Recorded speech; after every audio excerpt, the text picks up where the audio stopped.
viewers, welcome to NSTV News. I am Susan Delami. First, the headlines. Niger State Ministry of Works reaffirms commitment to ongoing projects. NGK's federal government launches a 3-day training to strengthen gender-based violence response mechanism. Plus, the special report on importance of good oral hygiene. Now the news in full.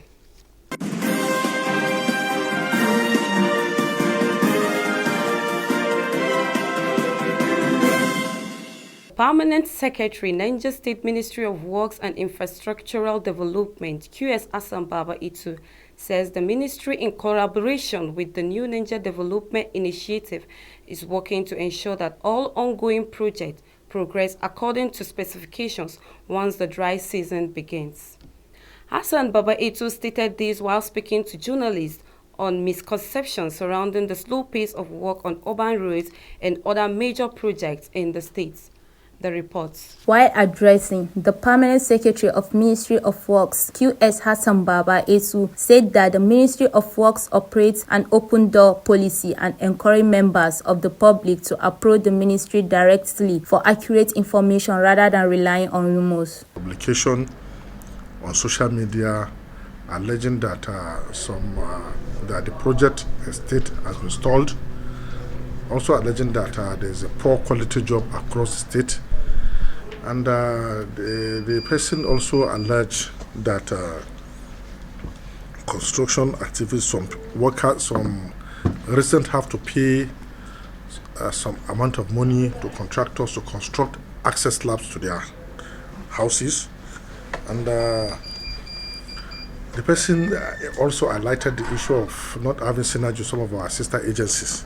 So these are some of the issues that I feel as a ministry it is very, very important for us to make clarification this afternoon. So as gentlemen of the press, there's need for you to understand how construction activity works. I had cause to brief the press some few months ago that where I made it known specifically that construction activity all over the world is something that is weather friendly. And I remember even when we signed contracts, I think sometimes last year with our contractors, we gave some contractors 24 months to complete the work. But in construction, when we say 24 months, it applies to 24 dry months. You cannot achieve anything meaningful and during wet season, rainy season. You don't expect contractors to make significant progress when the rain is still on. QS Hassan Baba Itu outlined several reasons behind the temporary slowdown of works, which include ongoing rainy season as well as security challenges in some locations. He said, despite this setback, the state government still maintains a zero-tolerance policy towards contractor laxity and non-performance. I want to use the opportunity to also inform the general public that very soon, I think, to be any time November, mid-November to December, full construction activity will resume. Full construction activity will resume, because in the last 3, 4, 5 months, we have not received any meaningful certificate that warrant the contractors to get their payment. Because the policy of the government is that when you work, you get paid. No work, no pay. When you work, you get paid. But again, we are not blaming the contractors for not working because it is in the rainy season. Most of them are on vacation. When you travel to Abuja, you will see most of the construction have shut down. Most places where construction work is ongoing, where they do construction work, this is not the time. You will see most of their staff on break.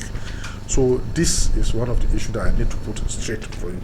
The Permanent Secretary therefore called on Nigerians to be patient with the government, stressing that in soonest period, members of the public enjoying the new Niger initiative of the former governor. Minister of Work is working and is maintaining cordial relations with all the sister agencies to ensure that these projects are delivered within the prescribed time frame. So our relationship with all the sister agencies is very, very cordial. So we have a robust monitoring system in place. And we also welcome all stakeholders to join us in monitoring whatever we are doing. There is nothing to hide. The briefing also featured questions from pressmen. I am Farida Tunko Mohammed reporting for NSTV News. The People Democratic Party has postponed its 103 National Executive Committee meeting scheduled for Wednesday, October 15 indefinitely. In a statement by the National Publicity Secretary, Debo Olugbunagbo, the party said the postponement was necessitated by recent developments in the party. However, in the view of recent developments in the party, National Working Committee, in exercise of its power pursuant to Section 29, Section B of the Constitution of PDP, as amended in 2017, as at its emergency meeting on Monday, 13th October 2025, approved the postponement of the 103rd meeting to a new date that will be communicated to members in due date. While the party intensified preparation for its elective national convention scheduled for Ibadan from November 15 to 16, there has been a new wave of defection from the party to the ruling All Progressive Congress. While Enugu Governor Peter Mba is scheduled to join the APC on Tuesday, there are speculations of the possibility of Bayelsa and Taraba State Governor Dunye Diri and Gigbo Kefas also joining the defection train. Niger State Cares, in collaboration with Federal Government Cares Program, has launched a 3-day capacity training to equip officers of gender-based violence in governance, redress mechanisms and development, a manual for step-down at the local governments of the states. Zainab Halilu Kobo reports that the official launch of the training had federal, states, and key stakeholders in attendance held at Aske Luxury Hotel, Minna. This training is crucial in ensuring that officers are equipped with the necessary knowledge, skills, and tools to effectively handle grievances and respond to GBV cases in a sensitive and confidential manner. As we continue to implement the NG Cares and other social security programs, we recognize the importance of safeguarding the rights and the dignity of all individuals, particularly the most vulnerable members of our society. Eradicating gender-based violence in GBV, it might be hard, but it is doable if it will be possible. So all we need is the will. This is one of the most exciting trainings we're about to take because the grievance redress mechanism is a core part of our implementation processes. For any project implementation to be successful, you have to have a very robust grievance redress mechanism. Nigeria would recorded cases of gender-based violence. Niger State inclusive, which affects women and girls in their economic, psychological and physical lives. Niger State NG Cares, through National NG Cares Program with coordinating role by Niger State Planning Commission, have organized and launched a 3-day training for state guards, officers, gender-based state officials and coordinators to equip them with skills to develop a grievance redress mechanism, GRM, to align with legal standards. Abdul Karim Obaji, the national coordinator, NG Cares, applauded the unprecedented support fund contributions by Niger State government in this directive and outlined the training's objectives and outcomes across the state. The training principally is to train staff of the state and local governments on the imperatives of gender-based violence and the need to set up a very robust grievance mechanism to address all grievances that may arise within the program. To thank our state governors, particularly the Niger State Governor, for what he is doing, because he has been one of the foremost supporters of the NGKS program through funding, generous funding to this structure. We want to encourage them to continue to fund. As I mentioned before, the World Bank is able to give to the state as reimbursement only $696 million. State government have invested over $2.2 billion into NG cares over the past 4 years of our intervention. In her keynote address, wife of Niger State Governor Hajiya Fatima Mama Umabago, represented by Mary Nur Bradley, Special Advisor on Women Affirmative Action, described the training as timely and the critical role Office of the Wife of Governor will play in championing women's cause. Her Excellency is involved in their implementation. This is to enable women have adequate attention and ensure that they are carried along to build their economic powers or their economic situation. Earlier, the Permanent Secretary, Niger State Planning Commission, during her opening remarks, Aisha Usman noted that the training is aimed at empowering program officials and relevant stakeholders in the state with tools and manuals for an effective grievance resolution across all delivery points, DPS. The essence of this program is to equip our staff so that they can address all the issues that are going to be on grievances and also gender-based violence. That's what the essence of it is. They are going to equip them. They have about 17 modules to go through from today to Thursday, so that whenever they see issues, they will know how to handle them, and they will be fair in handling them, and also they will not open up people's issues, because mostly violence and also grievances are something that are confidential, so that they can be confidential in treating things, and also involve everybody that is having issue, so that they can take care of their issues. The 3-day capacity building training will offer participants with the prerequisite knowledge that surround gender-based violent issues in the state. Zainab Halil Gobu reporting for NSTV News. Oral hygiene is the practice of keeping your mouth clean and disease-free. It involves general care of teeth as well as visiting dentists regularly for healthy gum and strong teeth. In this special report, Kezia Madu takes a look at the importance of good oral hygiene. Oral hygiene, also known as dental hygiene in medical terms, refers to the steps one takes to maintain healthy teeth. It helps to prevent cavities, gum diseases, and other dental issues. It is against this backdrop that NSTV News sampled opinion of health practitioners who explained on the general overview of maintaining good dental health. Dr. Nathaniel Insihohihem, a dentist and public health in Top Medical Hospital, Tunga, shed more light on the importance of oral hygiene. First of all, my name is Nathaniel. I'm a general practitioner here at Top Medical Hospital. And about oral hygiene and the symptoms of gum diseases. I think oral hygiene simply means optimum health for the mouth, the teeth, and the relative oral organs, including the gums and the rest. So, when there is a disease with the gum, what symptoms is the patient expected to present with? The first common symptom is pain. They start complaining of pain. It might be mild, it might be moderate, it might be severe, depending on the severity of the disease. Then there might be swelling of the gum, and there might be hypersensitivity.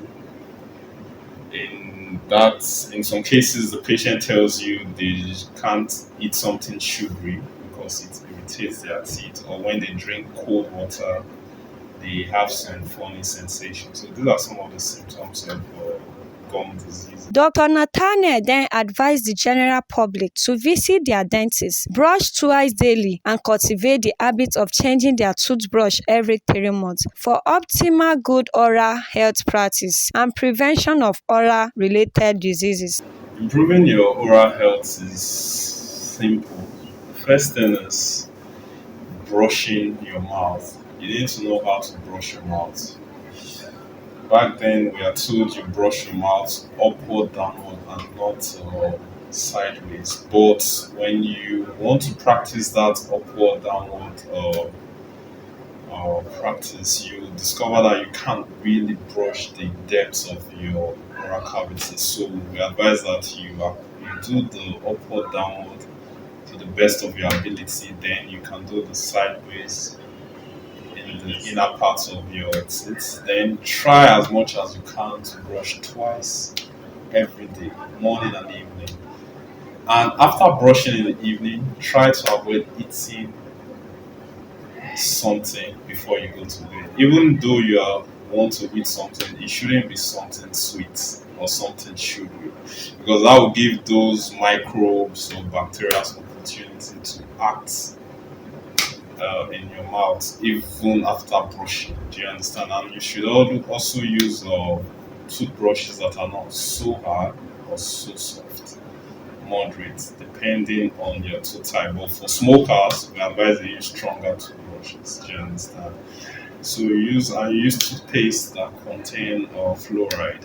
At least they also help improve our dental health. A cross-section of interviewers within Mina Balikisu Muhammad Ibrahim and Baratu Yaya spoke on some tips they practice for proper tooth care. My name is Balkis Muhammad Ibrahim. I brush twice a day, in the morning and before bedtime. The advice I would like to give the audience is to keep to good oral hygiene, to avoid cavities and odor from your mouth, and always brush twice a day. My name is Baraat Yahya Damasani, and good oral hygiene is very, very important for your healthy teeth. And it's good for you to brush your teeth early morning and before going to the bed. Teeth is an important organ in our body. Following all the steps of maintaining a good oral health has therefore become paramount. Umadu Kezia reporting for NSTV. Now on business and entertainment news. Dangote Refinery begins supply of diesel and aviation of fuels across Nigeria. This development is expected to gradually ease the supply chain and potential lead of more stable price for this product. Ahmed Dantani Ibrahim has more on business news.